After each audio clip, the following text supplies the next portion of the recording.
Bien, segundo bloque. El otro día en el informe que hizo Juan sobre Pablo Hernández, apareció una foto del concejal con Mauricio Colignón, alguien que no tenía nada que ver con las investigaciones que involucran a Hernández, pero que estaba en la imagen, digamos. O sea, bueno, la cuestión es que Colignón se molestó mucho y pidió que aclaráramos que no tiene nada que ver con la causa y con Hernández. Bueno, aclarado, señor Colignón. Connie, adelante. Bueno, lo que voy a contar fue noticia nacional. Fue noticia por un rato a nivel nacional, porque después se produjo lo de la selección argentina de básquet, del triunfo con Serbia, y rápidamente desaparecen los temas de las portadas de los diarios. Pero fue un tema muy grave. Ocurrió el lunes a la noche, a la altura de Arroyo Seco. El que estamos viendo en pantalla se llama Mariano Valdés y es el jefe actual de la Policía Federal de la provincia de Santa Fe.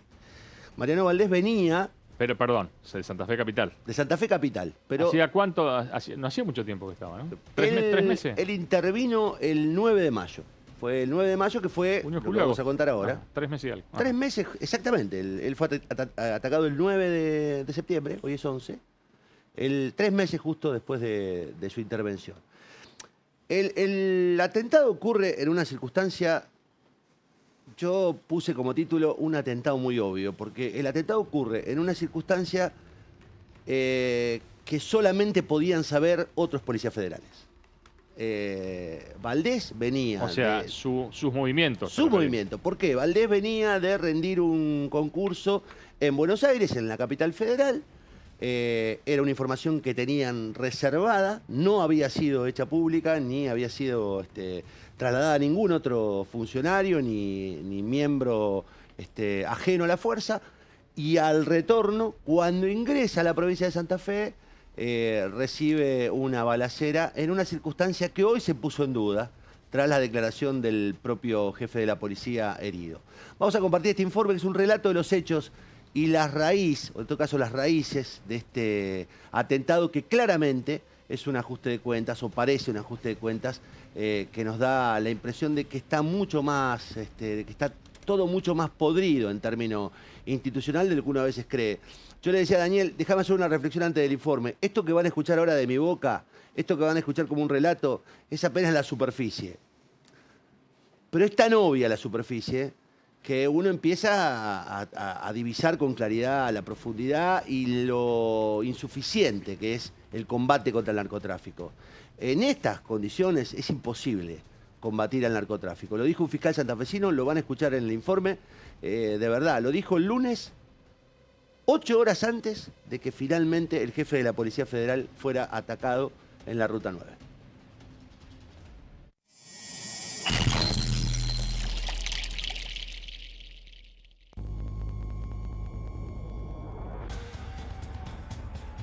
El atentado al jefe de la Policía Federal de Santa Fe, Mariano Valdés, en plena autopista Rosario-Buenos Aires, parece demasiado obvio si se contemplan los recientes antecedentes. El 9 de mayo pasado, en medio del clima electoral santafesino y nacional, 7 allanamientos de la Justicia Federal santafesina rompieron con la calma en las oficinas de la Delegación Santa Fe Capital de la Policía Federal, organismo a cargo de los delitos complejos como el del narcotráfico. El operativo terminaba con la detención del entonces jefe del organismo local, Marcelo Lebwols, y 5 de sus subordinados. El fiscal federal, Walter Rodríguez, obtuvo escuchas telefónicas que le permitían comprobar que el jefe policial había facilitado la actividad de una banda de narcotraficantes. En el expediente se comprobó el vínculo directo del depuesto jefe Lebwols con Guillermo Renek, quien fue detenido por las fuerzas en abril, un mes antes de los allanamientos. En ese operativo, ocurrido en la Ruta 70, a la altura de Empalme, San Carlos, Nerk fue detenido, pero a través de las pinchaduras del teléfono quedó probado que el narco pagó una suma de dinero para mejorar su situación tras el procedimiento. También pudo obtener la devolución por izquierda de uno de los teléfonos secuestrados, donde tenía anotaciones de cobranza según las escuchas. Es obvio que Lebwols nunca informó al fiscal del procedimiento real y le mintió a las autoridades del Juzgado Federal número 1 para lograr la libertad ambulatoria del entonces demorado Nerk. Sin embargo, no terminó ahí el accionar ilegal policial. De las escuchas surge que hubo un ofrecimiento para que Nerk pudiera trabajar tranquilo a cambio de pagar una mensualidad. Ese encuentro se produjo en la zona de la costanera santafesina y fue allí donde el narco recuperó uno de sus celulares y acordó la protección federal. Fue entonces cuando se produjo la intervención sobre la principal oficina de la Policía Federal en la ciudad capital. En el lugar se hallaron 82 dosis de cocaína preparadas para la venta, cuyos secuestros no habían sido denunciados.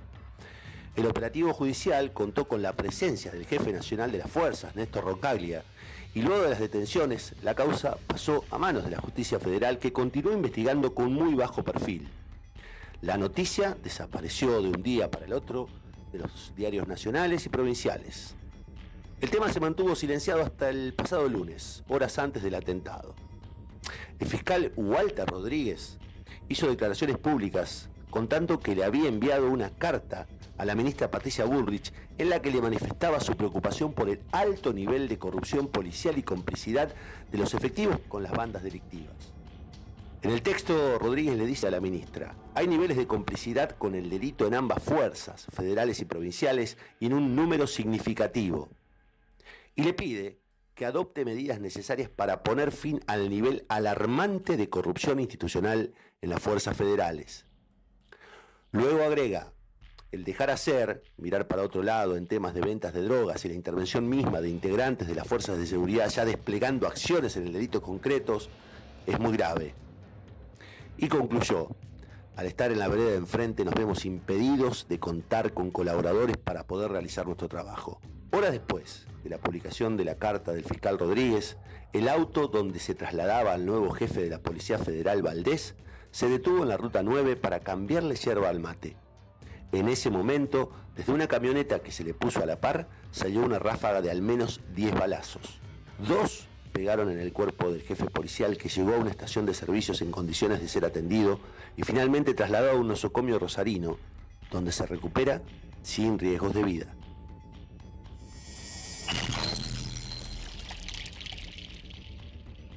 A ver, Algunas cositas interesantes ahí, ¿eh? algunas cositas, 2 al menos, y que me parecen muy obvias.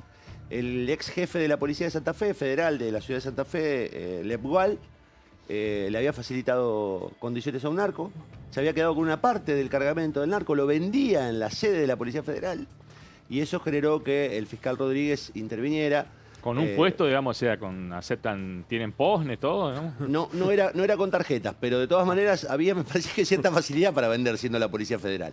Pero lo grave, Daniel, de verdad, es que estamos hablando de un jefe de la Policía Federal. En aquel momento era plena campaña electoral.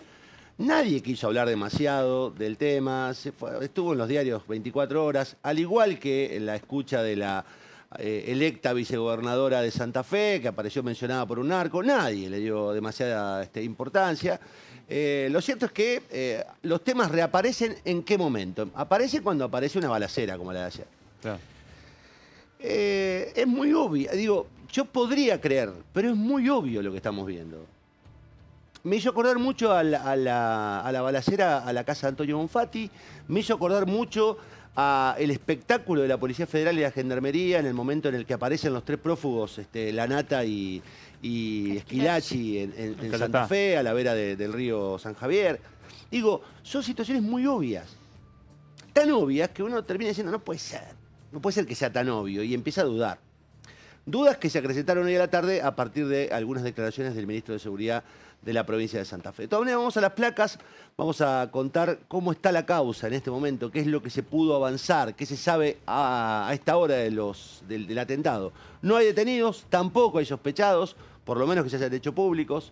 El ministro de Seguridad de la provincia dijo que encontraron 11 vainas de armas reglamentarias de la Policía Federal que se condicen con las armas que llevaban tanto el jefe de la policía en el auto como su compañera de viaje, que resultó ilesa y que participó aparentemente de la balacera. O sea, no hablemos más, digamos. Cortemos acá. Aparecieron las balas en la ruta solamente de las armas reglamentarias del jefe atacado. El jefe declaró que la camioneta, de cuyos datos, de cuyos, digamos, identidad... tampoco había los restos de yerba mate, digamos. Dijo que frenaron porque su compañera de viaje le había pedido vaciar el mate, que por eso se produjo la detención del vehículo y que ella descargó la yerba y que cuando descarga la yerba, la camioneta gris, sin identificación de marca ni nada, se le pone a la par y descargan, dice él, al menos 10 balazos y que ellos dos responden. No había yerba. No encontraron restos de yerba. En una zona que estaba absolutamente custodiada por la policía y que fue rastrillada durante todo el martes a la mañana. Dos elementos que empiezan a, por lo menos, dejar en duda si los hechos fueron tal y cual los contó el jefe de la Policía Federal, que se encuentra internado sin ningún riesgo de vida, afortunadamente, pero que va a tener que explicar si efectivamente los datos fueron como fueron y si efectivamente ocurrió como él dijo que ocurrió. Vamos a la otra placa. ¿Cuáles son las hipótesis que se siguen? Bueno, el golpe mafioso, que fue lo único que dijo Patricia Bullrich, sin ninguna precisión. La otra alternativa es lo que contábamos recién. El fiscal avanza sobre las dos posibilidades. El golpe del ex jefe de la federal en una clara interna entre los federales detenidos y los federales que los intervinieron, y que esto puede ser una consecuencia. Están detenidos y además están procesados el ex jefe, Ludwal, y 5 oficiales. Y que podría ser un golpe de rendición de cuentas.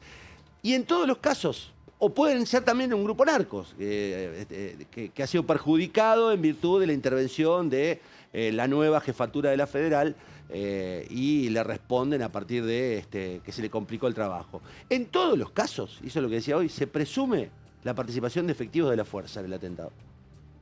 En todos los casos, dicen, sí o sí participaron efectivos federales en el atentado. Ya sea que fue el atentado de los narcos con la colaboración logística de los exfederales, ya que fueron exfederales o federales trabajando para exfederales, o directamente no hubo atentado, que es lo que muchos se preguntan a esta altura por la ausencia de vainas de armas que no fueran las del jefe de la policía. Vamos a la otra placa, que me parece que es muy importante. Valdés venía de rendir un concurso en Buenos Aires, no lo sabía nadie.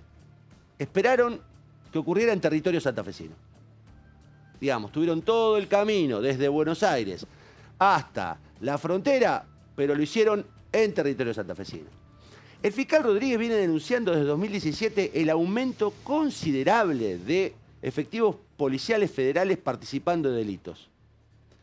¿Por qué marcamos el 2017? Porque me decía hoy una fuente muy importante del Ministerio de Seguridad, chequeado con agentes federales de lo que uno denomina buenos, que desde que la Policía Federal perdió el monopolio del control de Buenos Aires ciudad y empezó a compartir el trabajo con la Policía Metropolitana, los negocios que estaban firmes en Ciudad de Buenos Aires se disolvieron y tuvieron que salir a buscar negocios en el interior del país. Por eso se asocia el incremento importante de federales participando. ¿Se acuerdan que decíamos que los federales es una fuerza transparente? Hay que traer a la Policía Federal. Bueno, la Policía Federal se ve que tenía los negocios atados en Capital Federal. Esto lo dicen los propios funcionarios.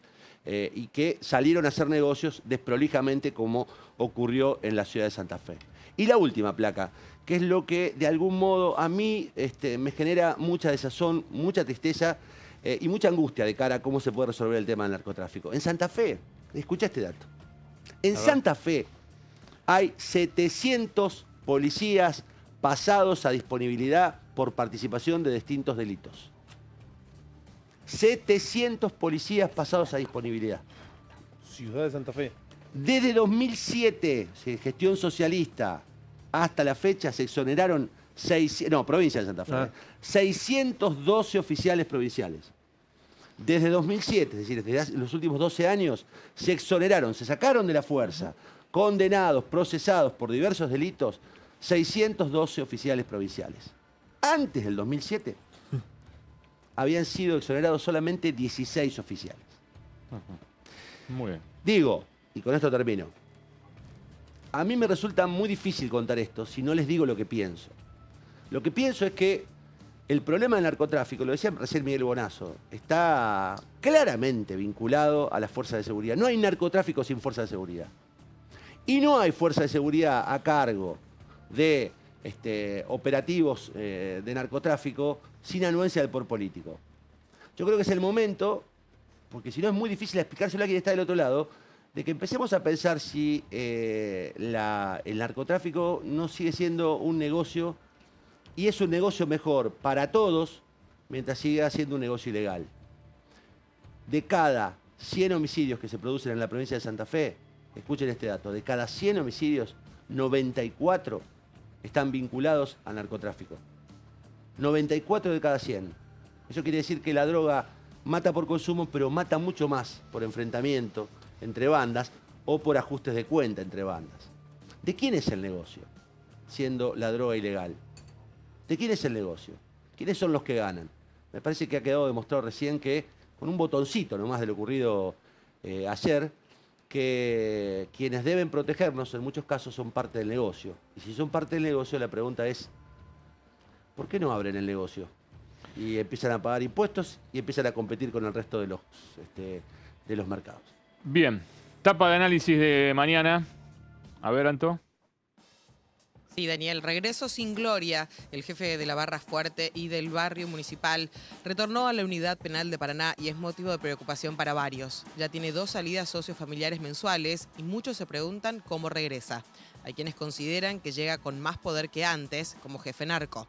Otros entienden que estaría dispuesto a retirarse del delito para vivir de lo que ya hizo, mientras buscará cobrarse favores y deudas pendientes con gente del poder político y tendrá una complicada convivencia en la cárcel con viejos y nuevos enemigos como Daniel Tavicelis. Más abajo, ingreso ilegal de chinos en Entre Ríos, una investigación que conmocionó y tuvo más repercusión en Uruguay que en Argentina. Y los abusos en escuelas de Paraná, desidia educativa y demoras en las causas. Bien, la tapa de la revista Análisis que ya está desde mañana muy temprano en todos los kioscos. Última pausa y después nos quedan 2 temas, más el picado, si esperemos llegar. Hay mucho todavía, hay mucho. Recién estamos entrando en calor. Pausa.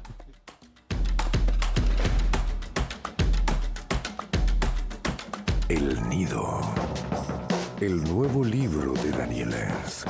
Poder, justicia y corrupción en Entre Ríos en los últimos años. El Nido. En librerías y kioscos de Entre Ríos y Santa Fe.